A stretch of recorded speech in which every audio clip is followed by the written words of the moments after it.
अस्सलाम वालेकुम। आज हम पढ़ेंगे Boyle's law.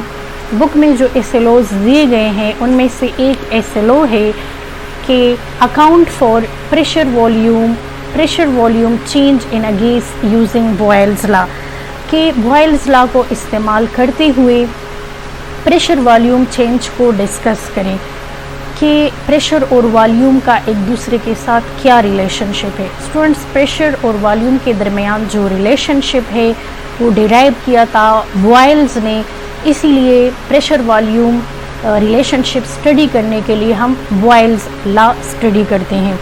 Boils law, to study the behaviour of gases, different scientists found different relations between variables temperature, pressure, volume and number of moles, and from their experimental observations they presented various laws called gas laws which explain the behavior of gases. Students, जैसा कि आप लोगों को पता है कि मादा 3 हालतों में पाया जाता है और उसमें से एक हालत गैस है, ठीक है।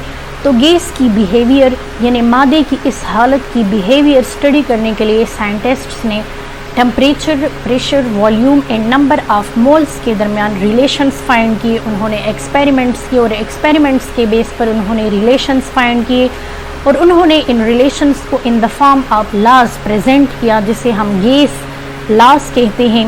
और ये गैस लॉज गैसेस के बिहेवियर को एक्सप्लेन करते हैं। आइए बॉयल लॉ की स्टेटमेंट की तरफ जाते हैं। बॉयल एक साइंटिस्ट थे जिन्होंने 1662 में लॉ पेश की जो प्रेशर और वॉल्यूम के दरमियान रिलेशनशिप शो करता है और उस लॉ को हम बॉयल्स लॉ कहते हैं।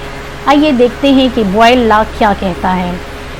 स्टूडेंट्स, स्टेटमेंट है the volume of the given mass of a gas is inversely proportional to the external pressure at constant temperature, के कांस्टेंट टेम्परेचर पे और कांस्टेंट या fixed mass of a gas पे, ठीक है, कि जब हम टेम्परेचर को कांस्टेंट रखें और एक fixed mass of a gas ले ले तो उस गैस का जो वॉल्यूम है उसका एक्सटर्नल प्रेशर के साथ इन्वर्स रिलेशनशिप है, ठीक है। इन्वर्सली प्रोपोर्शनल का मतलब ये है कि अगर एक्सटर्नल प्रेशर इंक्रीज होगा तो volume of the fixed mass of a gas decrease होगी और अगर एक्सटर्नल प्रेशर डिक्रीज होगा तो volume of the fixed mass of a gas increase होगी। स्टूडेंट्स, ये मेरे पास एक सिलेंडर है जिसमें गैस मॉलिक्यूल्स मैंने लिए हैं। इसके ऊपर एक पिस्टन है। इस पिस्टन की एक खसूसियत ये है कि ये मूवेबल है, यानी ये आसानी से ऊपर नीचे हरकत कर सकती है। दूसरी इसकी कैरेक्टरिस्टिक ये है कि ये लाइट होगी, ठीक है, ये इतना ज़्यादा भारी नहीं होगा, यानी एक्सटर्नल या इंटरनल प्रेशर के साथ ये ऊपर नीचे हरकत कर सकेगी। ये लाइट होगी और ये फ्रिक्शनलेस होगी। इस मूवमेंट के दौरान इसको किसी किस्म की रगड़ का सामना नहीं करना पड़ेगा। ये फ्रिक्शनलेस होगी, आसानी के साथ ऊपर नीचे हरकत कर सकेगी। यहाँ मैंने एक इस सिलेंडर में या इस कंटेनर में मैंने एक गैस लिया है जिसके ऊपर एक पिस्टन लगा है और ये गैस मॉलिक्यूल्स एक दूसरे के साथ टकराते हैं और वॉल ऑफ द कंटेनर के साथ टकराते हैं और as a result of this ये प्रेशर प्रोड्यूस करते हैं। स्टूडेंट्स, अब मैं टेम्परेचर जो है कांस्टेंट रखती हूँ। मिसाल के तौर पर मैंने टेम्परेचर कांस्टेंट रखी जो कि 10 डिग्री है और मैंने इस सिलेंडर में 5 ग्राम जो है गैस लिया है, ठीक है। अब मैं क्या करती हूँ, यहाँ पे टेम्परेचर मैंने 10 डिग्री रखी और 5 ग्राम गैस लिया। यहाँ पर भी मैंने 10 डिग्री टेम्परेचर रखी और 5 ग्राम गैस लिया है। बिल्कुल यही सिलेंडर है और इस सिलेंडर पर मैं क्या करती हूँ, मैं इस पिस्टन को दबाती हूँ और इस पर मैं प्रेशर लगाती हूँ तो एज अ रिज़ल्ट क्या हो जाएगा, ये गैस मॉलिक्यूल्स जो है ये नीचे आ जाएंगे, इस सिलेंडर के बॉटम में आ जाएंगे। इसका वॉल्यूम डिक्रीज़ हो गया। पहले इसका वॉल्यूम ये था, अब इसका वॉल्यूम डिक्रीज़ हो गया है क्योंकि मैंने यहाँ पर प्रेशर लगाया है, ठीक है। स्टूडेंट्स, अगर मैं टेम्परेचर कांस्टेंट ना रखूं, यहाँ पर मैं टेम्परेचर को इंक्रीज़ कर लूँ 50 डिग्री तक, ठीक है, तो फिर इस प्रेशर और वॉल्यूम के दरमियान इन्वर्स रिलेशन नहीं होगा क्योंकि टेम्परेचर इंक्रीज़ करने से इन गैस मॉलिक्यूल्स की काइनेटिक एनर्जी बढ़ जाएगी और ये जो एक्सटर्नल प्रेशर मैंने लगाया है इसको बैलेंस कर लेगा और ये गैस मॉलिक्यूल दोबारा ऊपर आ जाएंगे, ठीक है। तो इसका वॉल्यूम बढ़ जाएगा ठीक है, और इसके दरमियान किसी किस्म का इन्वर्स रिलेशनशिप नहीं होगा। तो वॉल्यूम और प्रेशर के दरमियान इन्वर्स रिलेशनशिप सिर्फ और सिर्फ कांस्टेंट टेम्परेचर और constant mass of a gas पे है। अगर इसी तरह अगर मैं गैस के मास को चेंज करूं या नंबर ऑफ मोल्स चेंज करूं तो फिर भी वॉल्यूम और प्रेशर के दरमियान इन्वर्स रिलेशनशिप नहीं है। So students, this was the statement of Boyle law कि एक कांस्टेंट टेम्परेचर और कांस्टेंट नंबर ऑफ मोल पे वॉल्यूम और एक्सटर्नल प्रेशर एक दूसरे के साथ इन्वर्स रिलेशनशिप रखता है। अब हम जाते हैं मैथमेटिकल फॉर्म की तरफ। Students, pressure is inversely proportional volume is inversely proportional to 1/p। Temperature and number of moles constant है। इस साइन ऑफ प्रोपोर्शनलिटी को हटाने के लिए यहाँ पर मसावी का निशान लगा जाएगा और प्रोपोर्शनलिटी कांस्टेंट लगाया जाएगा, जिसे हम बॉयल कांस्टेंट कहते हैं। ठीक है, अगर ये प्रेशर इस तरफ आ जाए तो ये हो जाएगा PV = KB। ये बॉयल इक्वेशन है, इसको मैं PV = K इस तरह भी लिख सकती हूँ। स्टूडेंट्स, ये बॉयल इक्वेशन है। ठीक है, बॉयल इक्वेशन हमें यहाँ पर उसने हमें एक दूसरा स्टेटमेंट दिया, वो ये है कि the product of pressure and volume remain constant eight constant temperature. के कांस्टेंट टेम्परेचर पर प्रेशर और वॉल्यूम का जो प्रोडक्ट होगा वो कांस्टेंट होगा। ठीक है, प्रोडक्ट का मतलब ये है कि प्रेशर और वॉल्यूम की जो वैल्यूज़ है उसको हम एक दूसरे के साथ मल्टीप्लाई करें तो उससे जो वैल्यू आ जाता है उसे हम प्रोडक्ट कहते हैं। मिसाल के तौर पर प्रेशर की वैल्यू 1 एटमॉस्फेयर है, वॉल्यूम की वैल्यू 2 dm3 है। ठीक है, तो 2 1s are 2 = K। तो प्रेशर ये प्रोडक्ट ऑफ PV है। ठीक है, product of pressure and volume remain constant, यानी ये कांस्टेंट के बराबर होता है कांस्टेंट टेम्परेचर पर।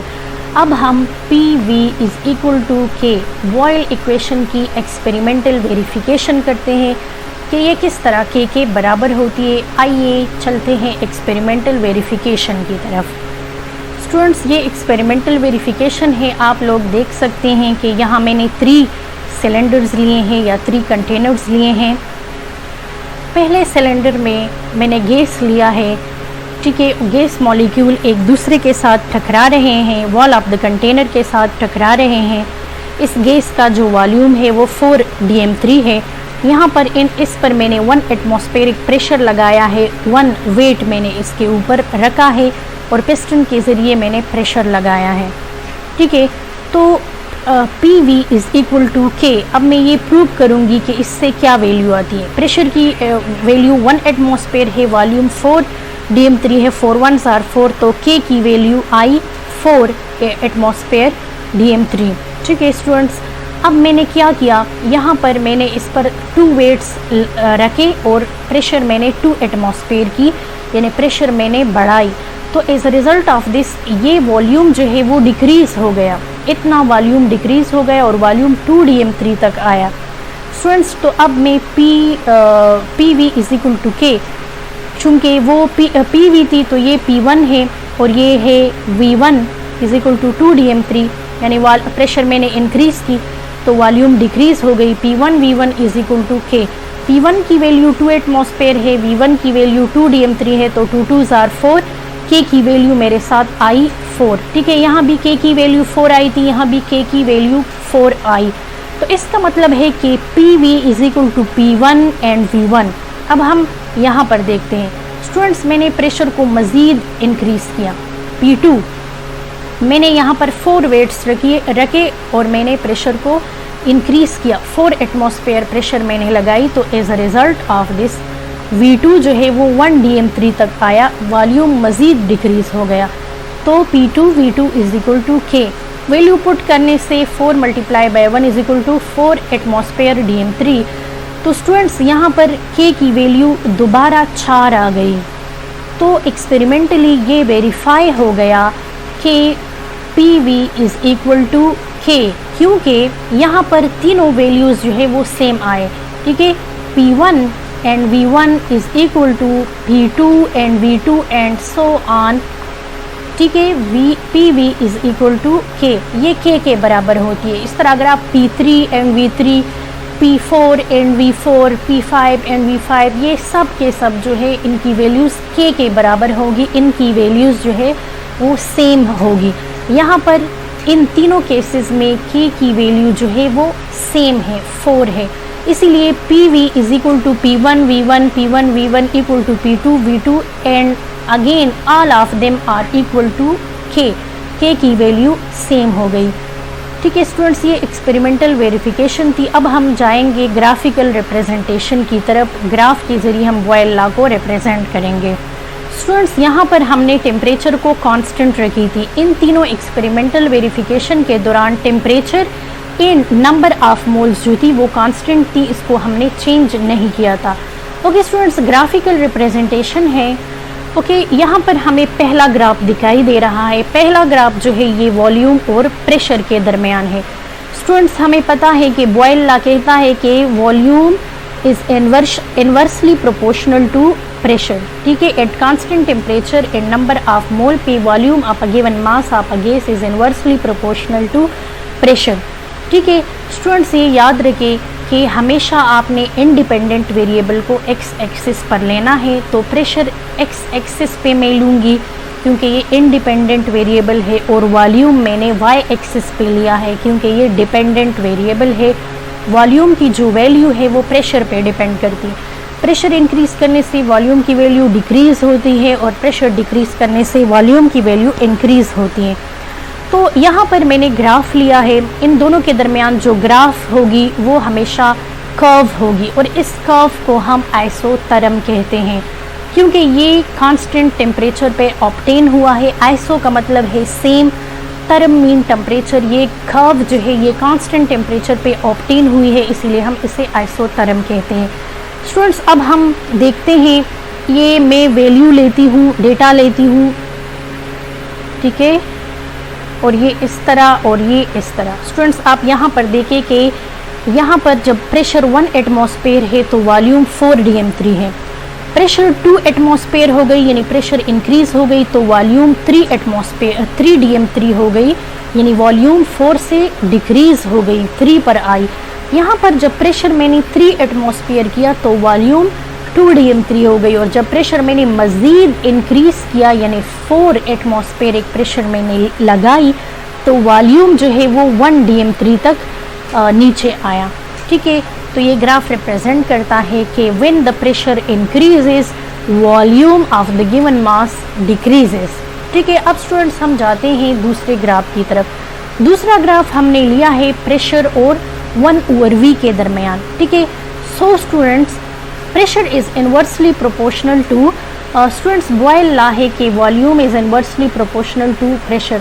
इस इक्वेशन को हम इस तरह भी लिख सकते हैं कि P is directly proportional to 1/v।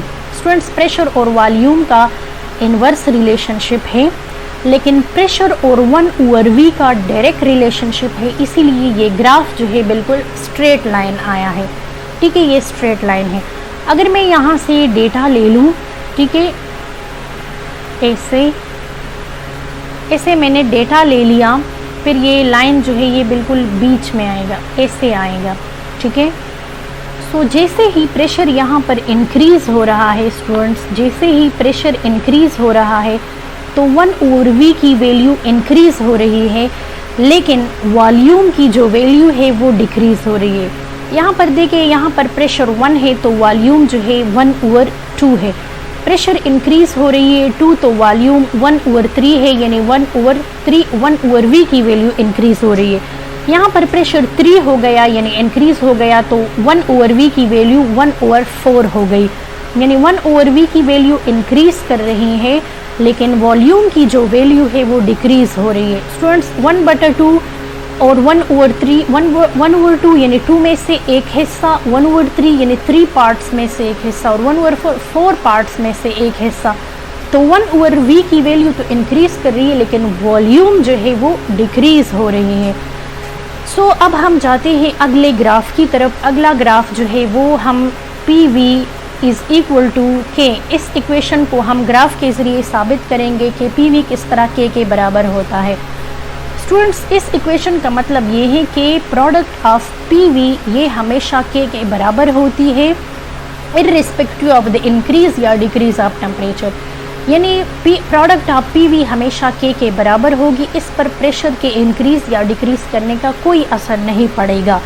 Students यहाँ पर हम देखते हैं कि प्रेशर जो है 1 2 3 4 इंक्रीज हो रहा है और यहाँ पर पीवी की वैल्यू है 1 2 एंड 3। अगर प्रेशर 1 है तो भी पीवी की वैल्यू जो है वो 2 है, एक स्ट्रेट लाइन ग्राफ है। प्रेशर इंक्रीज हो गया 2 हो गई, फिर भी पीवी की वैल्यू 2 है। यहाँ पर प्रेशर 3 हो गया, फिर भी पीवी की वैल्यू जो है वो 2 है। इस तरह 4 प्रेशर की वैल्यू हो गई तो फिर भी पीवी की वैल्यू जो है वो 2 है, यानी पीवी की वैल्यू पर कोई असर नहीं पड़ रहा। प्रोडक्ट ऑफ पीवी कांस्टेंट है irrespective of the increase of pressure. So students, this was about the Boyle law के बॉयल लॉ का स्टेटमेंट क्या कहता है। स्टेटमेंट है कि वॉल्यूम और प्रेशर का इन्वर्स रिलेशन है कांस्टेंट टेम्परेचर और कांस्टेंट नंबर ऑफ मोल्स पे। फिर हमने उनकी एक्सपेरिमेंटल वेरिफिकेशन की, ठीक है, और हमने मैथमेटिकल एक्सप्रेशन भी की कि P V is equal to K, और फिर इस इक्वेशन को हमने एक्सपेरिमेंटली प्रूफ किया और फिर हमने बॉयल्स लॉ की ग्राफिकल रिप्रेजेंटेशन की। हमने प्रेशर और वॉल्यूम के दरमियान ग्राफ ड्रा किया जिसने हमें ये जाहिर किया, उसने हमें ये बताया कि प्रेशर और वॉल्यूम का इन्वर्स रिलेशनशिप है। फिर हमने सेकंड ग्राफ ड्रा की, उस सेकंड ग्राफ से हमें ये जाहिर हुआ कि प्रेशर और 1/v का डायरेक्ट रिलेशनशिप है और स्ट्रेट लाइन हमें ऑब्टेन हुआ, ठीक है। और फिर हमने थर्ड ग्राफ ड्रा की कि P V is equal to K product of P V, उसकी वैल्यू पर प्रेशर का कोई असर नहीं होता, चाहे आप प्रेशर की वैल्यू इंक्रीज करें या डिक्रीज करें। So I hope you understand the topic. Okay, अल्लाह हाफिज़।